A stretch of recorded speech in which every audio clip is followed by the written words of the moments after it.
Kamusta mga Lodi? Welcome back again to my channel, Wagas TV. Ngayong mahal na araw o Semana Santa, ating alamin ang paniniwala at pamahiin ngayong Sabado de Gloria.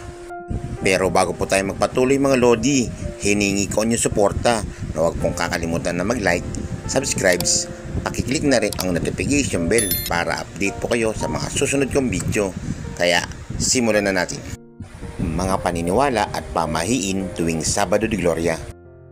Tuwing Sabado de Gloria, isang espesyal na araw sa liturhiya ng Simbahang Katoliko, maraming mga paniniwala at pamahiin ang bumabalot sa mga taong may kinalaman sa reliyosong tradisyon at kultura. Narito ang ilan sa mga pangkaraniwang paniniwala at pamahiin na kadalasang sinusunod tuwing Sabado de Gloria. Una, bawal magtrabaho. Ayon sa ilang tradisyon, ang Sabado de Gloria ay tinuturing na espesyal na araw na dapat ihanda para sa pagdiriwang ng Pasko ng Pagkabuhay. Kaya naman marami ang naniniwala na bawal magtrabaho tuwing araw na ito bilang pagpapahalaga at paggalang sa mga banal na okasyon. Sa Pilipinas, deklarado itong non-working holiday. Pangalawa, pagsasaayos ng bahay. Mayroon ding paniniwala na ang Sabado de Gloria ay ang tamang panahon upang linisin at ayusin ang tahanan. Ito ay sinasabing nagpapakita at paghahanda at pagpapahalaga sa paparating na Pasko ng Pagkabuhay. Pangatlo, paghahanda ng espesyal na pagkain. Sa ilang mga pamilya, tradisyon ang paghahanda ng espesyal na pagkain tuwing Sabado de Gloria. Ito ay upang ipagdiwang ang pag-akyat ni Jesus mula sa kanyang pagkamatay at ang pagbibigay ng bagong buhay sa sangkatauhan. Pang-apat, bawal maglaba. May ilang pamahiin na nagpapayo na bawal maglaba sa tuwing Sabado de Gloria. Ito ay dahil sa paniniwalang ang anumang gawain na nauugnay sa paghugas ng damit ay maaaring magdulot ng malas at kapamakan.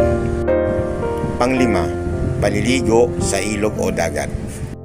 Ang tradisyong pagligo sa ilog o dagat tuwing Sabado de Gloria ay isang haligi ng kulturang Pilipino na may malalim na kaugnayan sa mga paniniwala at pagpapahalaga sa espiritual at pananampalataya.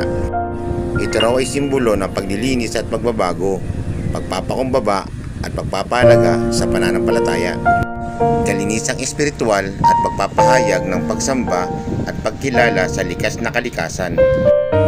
Pang-anim, bawal magingay o magsaya ng labis.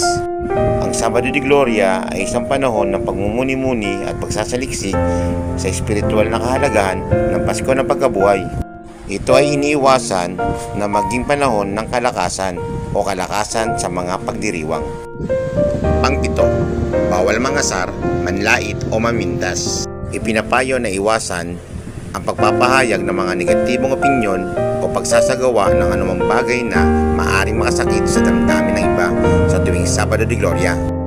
Sa halip, ito ay panahon ng pagpapatawad at pagpapalakas ng ugnayan sa kapwa. At pangwalo, panalangin at pagsisilbi sa simbahan. Isa sa pinakakaraniwang gawain tuwing Sabado de Gloria ay ang panalangin at pagsisilbi sa simbahan. Marami sa mga Katoliko ang dumadalo sa mga espesyal na misa at iba pang mga seremonya upang ipagdiwang ang kahalagahan ng araw na ito sa kanilang pananampalataya. At kung nagustuhan nyo ang ating tinalakay mga Lodi, maaaring mag-iwan ng komento sa ibaba ng video na ito at pakishare na rin para makapagbahagi tayo ng dagdag kaalaman. Hanggang sa susunod na video, pagpalain kayo ng Panginoon.